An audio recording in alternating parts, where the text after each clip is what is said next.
یہ وہ جگہ تھا جہاں سے ہو کر مصر وغیرہ کے حجاز کا قافلہ گزرتا تھا، حاجیوں کا قافلہ حجاز کو جاتا تھا یہاں سے ہو کر۔ یہ اپنے فوج کو لے کر ڈکیتی کرتا، نامرد ہجڑے تو تھے، فوج کا مقابلہ تو فوج سے ہونا چاہیے، لشکر کا مقابلہ لشکر سے ہونا چاہیے۔ یہ قافلہ جو ہے حاجیوں کے قافلے کو لے کے لوٹتا تھا، اور وہاں پر حاجیوں کا جو قافلہ ہوتا تھا اس میں وہ لوگ اپنا حفاظت کے لیے بھی کچھ اسلحہ رکھتے تھے، لیکن وہ لشکر کے مقابلے میں ٹھہر نہیں سکتے تھے۔ تو وہاں پر جا کر بتایا کہ بلا محمد کو تمہارا صلی اللہ علیہ وسلم بچا لے گا وہ، اور بہت ساری مذاق اڑایا، اور جو جوان لڑکی تھی ان کو اغوا کر کے لے گیا۔ حضرت سلطان صلاح الدین ایوبی رحمۃ اللہ علیہ کے پاس میں یہ خبر پہنچی کہ حضور اقدس صلی اللہ علیہ وسلم کے شان میں گستاخی کی اور جوان لڑکیوں کو اٹھا کر اغوا کر کے لے گیا ہے، لیکن حضور اقدس صلی اللہ علیہ وسلم کے شان میں جو گستاخی کی تھی نا،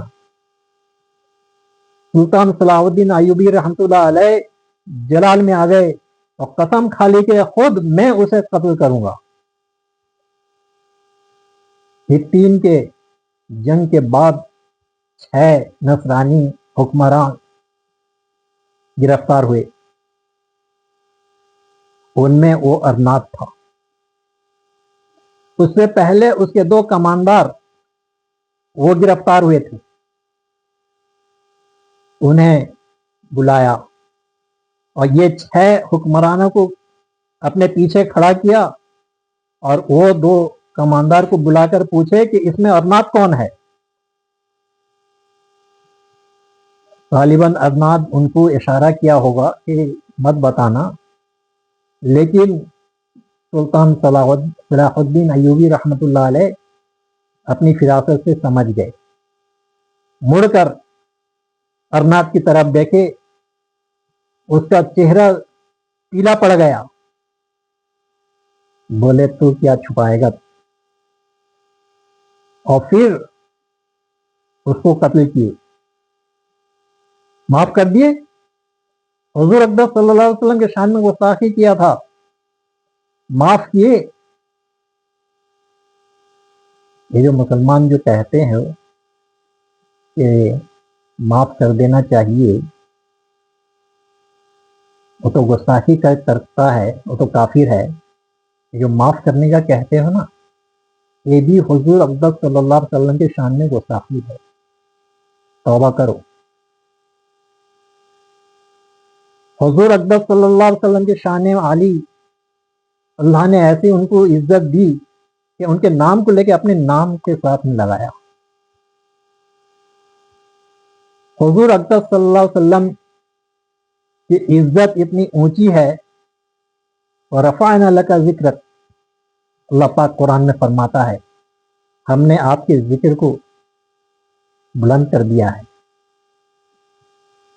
یہ ایک پروہت ٹھاکر کو کھنڈیت کر کے پھینک دیا تاکہ مسلمانوں کو پھنسائے۔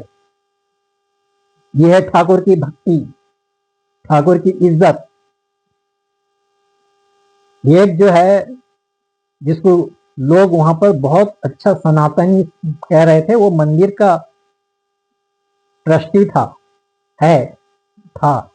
جو بھی تھے، اس نے ایک مسلمان کو سکھا کر بھیجا کہ اس کے جو ہے گربھ گریہ رتن گریہ، اس کا جو مال و دولت جو مندر میں آ کے جمع ہوتا ہے چڑھاوا، وہاں جا کر چوری کر کے لانا، ہم لوگ مل بانٹ کے لے لیں گے۔